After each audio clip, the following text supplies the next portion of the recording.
బెంగళూరులోని 6వ cross line pipe road లో 7వ ఇల్లు. గత 7 రోజులుగా ఆ ఇంటి పెంట్ హౌస్ కి తాళం వేస్తుంది. అయితే ఆ పక్కింట్లో ఉన్న వ్యక్తి ఆ ఇంటి యజమానికి వచ్చి చెప్పాడు, మీ పెంట్ హౌస్ నుంచి ఏదో దుర్వాసన వస్తుంది, మేము ఉండలేకపోతున్నాం అన్నాడు. అయితే దీంతో వానర్ కి ఏదో అనుమానం వచ్చింది. తలుపు దగ్గరకు వచ్చి ఆయన కూడా వాసన చూశాడు. విపరీతమైన దుర్వాసన వస్తుంది. దీంతో ఆ ఇంట్లో దిగిన 29 ఏళ్ల మహాలక్ష్మి ఇంట్లో దిగేటప్పుడు బెంగళూరుకి చెందిన తన తల్లి సోదరి యొక్క ఫోన్ నెంబర్ ని హౌస్ ఓనర్ తీసుకున్నాడు. ఎందుకంటే ఈ మహాలక్ష్మి నేపాల్ కి చెందిన వ్యక్తి. దీంతో ఆమెకు అద్దెకిచ్చేందుకు ఆ ఇంటి యజమాని నిరాకరించాడు. అయితే స్థానికంగా ఇక్కడే ఉంటున్నావని చెప్పి మహాలక్ష్మి తన యొక్క తల్లి సోదరి యొక్క ఫోన్ నెంబర్ ని తన హౌస్ ఓనర్ కి ఇచ్చింది. తన హౌస్ ఓనర్ కి డాక్యుమెంట్స్ ఇవ్వడంతో సరేనన్నారు. దాదాపుగా 5 నెలల నుంచి మహాలక్ష్మి ఆ పెంట్ హౌస్ లోనే నివాసం ఉంటుంది. అది కూడా ఒంటరిగా తన 5 ఏళ్ల చిన్న కూతురితో. మహాలక్ష్మి ఇచ్చిన ఫోన్ నెంబర్ ని వెతికాడు ఆ యజమాని. తల్లికి కాల్ చేసి మీ అమ్మాయి ఎక్కడున్నారని చెప్పి ప్రశ్నించాడు. 19 రోజులుగా మహాలక్ష్మి మాకు టచ్ లో లేదు, ఫోన్ పాడైందేమో అనుకున్నాం, లేదా తను నేపాల్ వెళ్ళినా సరే తన యొక్క ఫోన్ పనిచేయదని చెప్పారు. లేకుంటే భర్త దగ్గరికి వెళ్ళి ఉండొచ్చని అనుకున్నాం అని చెప్పారు వాళ్ళు. ఒకవేళ నేపాల్ వెళ్ళినా ఇండియా సిమ్ తీసేసి వెళ్తుంది, అందుకే పట్టించుకోలేదని తల్లి చెప్పింది. కానీ యజమాని బాంబు పేల్చాడు. మీ అమ్మాయి ఉంటున్న ఇంట్లో నుంచి భయంకరమైన దుర్వాసన వస్తుంది, వచ్చి మీరు తాళం పగలగొట్టి చూడమని చెప్పారు. కానీ మహాలక్ష్మి తల్లి మాత్రం మా దగ్గర డూప్లికేట్ కీ ఉందని చెప్పారు. సరే ఆ కీని తీసుకుని రమ్మన్నారు ఓనర్. మహాలక్ష్మి తల్లి సోదరి ఇంటికి వచ్చి తలుపు దగ్గరికి రాగానే ముక్కులు పగిలిపోయేంత దుర్వాసన వచ్చింది.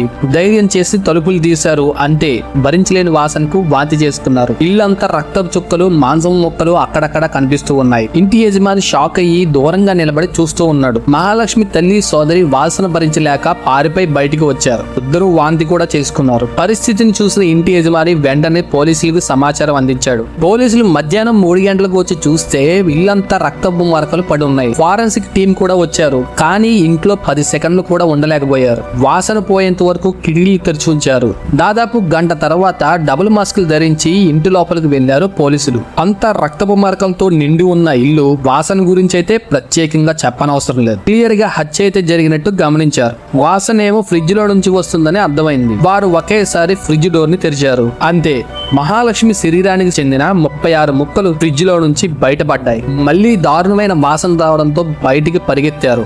ఇంకా ఫోరెన్సిక్ నిపుణులు కూడా తాము ఇంకా ఈ ముక్కల్ని పరీక్షించలేము, గవర్నమెంట్ హాస్పిటల్ కి సంబంధించిన మృతదేహాలను తీసే వాళ్ళని తీసుకురమ్మని పిలిపించమని చెప్పారు. ఇంకా తప్పక గవర్నమెంట్ హాస్పిటల్ నుంచి మృతదేహాలను భద్రపరిచే సిబ్బందిని పిలిపించారు. మొత్తం 36 ముక్కలను మూటగా కట్టారు. కానీ హాల్లో ఉన్న ముక్కలతో కలుపుకుంటే 50కి పైగానే ఉన్నాయని చెప్పొచ్చు. ఆ అన్ని ముక్కల్ని కలెక్ట్ చేశారు. ఫోరెన్సిక్ టీం కొన్ని శాంపిల్స్ ని సేకరించింది. ఆ తర్వాత బతుకు జీవుడా అంటే బయటపడ్డారంతా. పోలీసులు మాత్రం మా జీవితంలో ఎటువంటి దారుణాన్ని చూడలేదని చెప్పి వాపోయారు. అసలు ఇంతకీ ఎవరి మహాలక్ష్మి అని చెప్పి విచారణ మొదలు పెడితే అసలు నిజాలన్నీ ఒకదాని తర్వాత ఒకటి బయటకు వచ్చాయి. మహాలక్ష్మి నేపాల్ నుంచి తన భర్తతో కలిసి 2019లో బెంగళూరు వచ్చింది. మహాలక్ష్మి భర్త పేరు హేమంత్ దాస్. ఇద్దరు ఒకే ఇంట్లో అద్దెకుండేవారు. హేమంత్ మొబైల్ షాప్ లో పనిచేసేవాడు. ఈ మహాలక్ష్మి అందంగా ఉండేది. ఈమెకు మొదటి నుంచి స్టైలింగ్ అంటే ఇష్టం.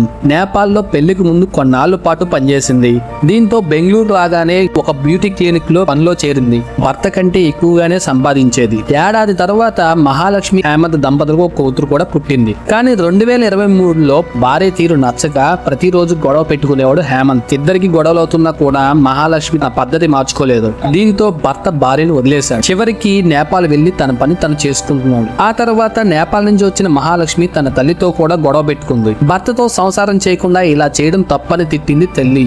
దీంతో తల్లి మీద కోపంతో సపరేట్ గా ఇల్లును అద్దె తీసుకుంది. కూతురు ఆలాపాలా చూసుకుంటూ ఉద్యోగం చేసుకుంటుంది మహాలక్ష్మి. మరేం జరిగిందో తెలియదు గానీ ఆగస్టు నెల మొదటి వారంలో నేపాల్కి వెళ్లిన మహాలక్ష్మి కూతుర్ని భర్తకు అప్పగించి తిరిగి వచ్చింది. ఒంటరిగానే ఉంటూ ఉద్యోగం చేసుకుంటుంది. మహాలక్ష్మి యొక్క ఫోన్ చేసి యోగక్షేమాలు అడిగేది. ప్రతి వీకెండ్ లో తన ఇంటికి రావాలని కోరేది. కానీ మహాలక్ష్మి పెద్దగా ఇంట్రెస్ట్ చూపించేది కాదు. కాకపోతే ఫోన్ లో మాత్రం మాట్లాడుకునేవారు. కానీ సడన్ గా సెప్టెంబర్ 2 నుంచి మహాలక్ష్మి ఫోన్ స్విచ్ ఆఫ్ అని వచ్చింది.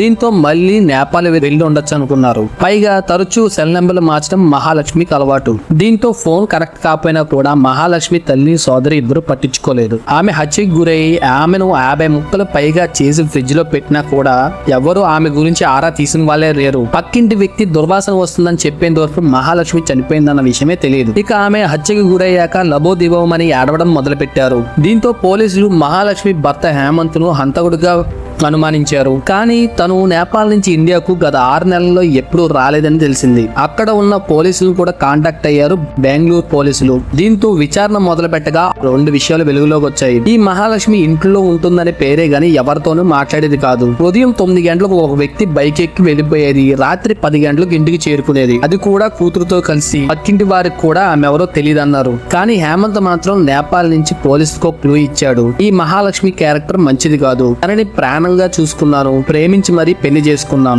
మంచి భవిష్యత్తు కోసం ఇండియాకు వచ్చాం, మంచి ఉద్యోగాలే దొరికాయి, ఆర్థిక ఇబ్బందులు అయితే లేవు. మహాలక్ష్మి మంచి తెలివైన అమ్మాయి, నెలకు 40,000కి పైగా సంపాదించేది. నాకు చాలా సంతోషం వేసింది. మా పాపను బెంగళూరులోని మంచి స్కూల్లో చదివించాలనుకున్నాం. కానీ తను పనిచేసే ప్లేస్ లో ఒక ముసలి వ్యక్తితో అక్రమ సంబంధం పెట్టుకుంది మహాలక్ష్మి. నా కళ్ళ ముందే అతని బైక్ పై ఇంటి ముందు దిగడం చూశాను. ఆ తర్వాత ఇద్దరు రహస్యంగా చాటింగ్ చేసుకునేవారు.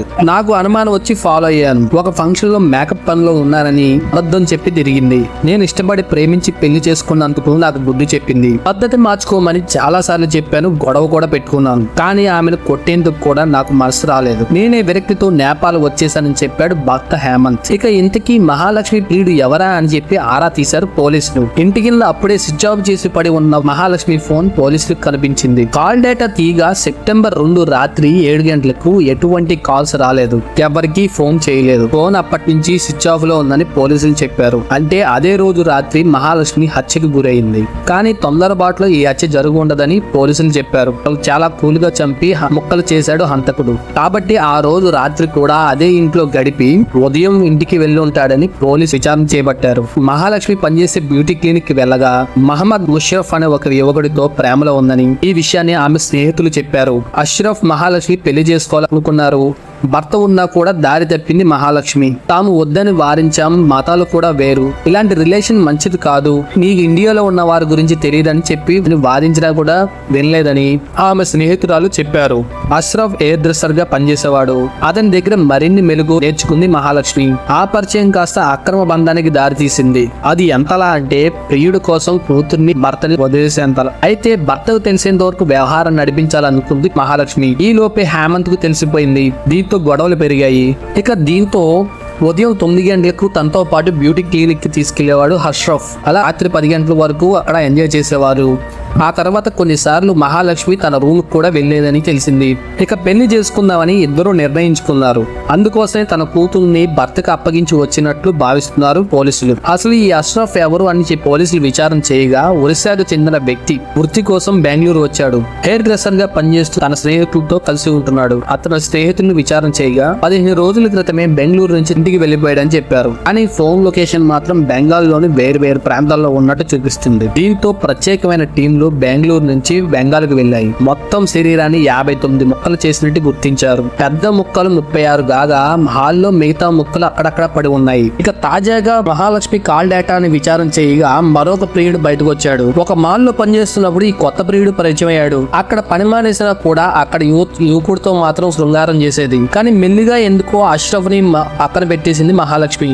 దీంతో ఇద్దరి మధ్య గొడవలు జరిగాయి. కొత్త ప్రియుడును వదిలేయాలని గొడవ పెట్టుకునేవాడు. ఇక ఆ కక్షతోనే మహాలక్ష్మిని దారుణంగా హత్య చేసి ఉంటాడని పోలీసులు అనుకుంటున్నారు. హంతకుడు మహాలక్ష్మి తలను 3 ముక్కలు చేశాడు. చాలా నింపాదిగా హత్య చేసి నరికేసి ఉంటాడని. ఇక దీంతో ఈ కేసులో మానసిక నిపుణుల యొక్క సాయం తీసుకుంటున్నారు పోలీసులు. ఎందుకంటే ఇంత క్రూరంగా చంపిన వ్యక్తి పరిస్థితిని అంచనా వేస్తున్నారు. వైద్య నిపుణులు మాత్రం ఈ హంతకుడు సెడో మాస్టికిస్టిక్ అనే నేర స్వభావం కలిగిన జబ్బుతో రగిలిపోతున్నాడని గుర్తించారు. వీలైనంత తొందరగా అతన్ని పట్టుకోవాలి. లేదంటే తనకు నచ్చని పని ఎవరైనా చేస్తే ఇలానే చంపేసి కిరాతకంగా మొక్కలు చేసే ప్రమాదం ఉంది. కాబట్టి తొందరగా పట్టుకుని జైల్లో వేయాలని చెప్పారు. అంతేకాదు అతనికి ట్రీట్మెంట్ కూడా ఇవ్వాలి. లేదంటే జైల్లో కూడా ప్రమాదకారి మారే అవకాశం ఉందని డాక్టర్లు చెప్పడం కొత్త సంచలనం. ఈ సెడో మాసిస్టిక్ డిసార్డర్స్ చాలా దారుణమైంది. ఇలాంటి మానసిక జబ్బుతో బాధపడే వాళ్ళు ఎక్కువగా శృంగార కోరికలు కోరుకుంటారు. అది కూడా శృంగార సమయంలో మహిళలను ఇబ్బంది పెడుతూ ఆనందిస్తారు. వాళ్ళు ఏడుస్తున్నా సంతోషిస్తూ ఉంటారు. అంటే హింసాత్మక శృంగారానికి ఆనందపడతారన్నమాట. ఆ తర్వాత శారీరక మానసిక దాడి చేసి చూసి ఆనందపడుతూ ఉంటారు. గాయాలు చేసి కూడా నవ్వుతూ ఉంటారు. అంతేకాదు అదే గొప్ప అని కూడా అనుకుంటారు. బహుశా మహాలక్ష్మిని ముక్కలు ముక్కలుగా చేసినప్పుడు ఈ శాడిజాన్ని అనుభూతిని పొంది ఉంటాడని నిపుణులు అనుకుంటున్నారు. ఇలాంటి వాళ్ళు ఎదుటి వాళ్ళు ఎంత ఏడిస్తే అంత ఆనందిస్తారు. అయితే ఈ హత్యలో ఒకరున్నారా ఇద్దరున్నారా అనేది తేల్చే పనిలో పడ్డారు పోలీసులు. ఇక పూర్తి వివరాలు చెప్పకుండా గోప్యంగా ఉంచుతున్నారు. ఇక నిందితుడు మాత్రం తప్పించుకుని తిరుగుతూనే ఉన్నాడు.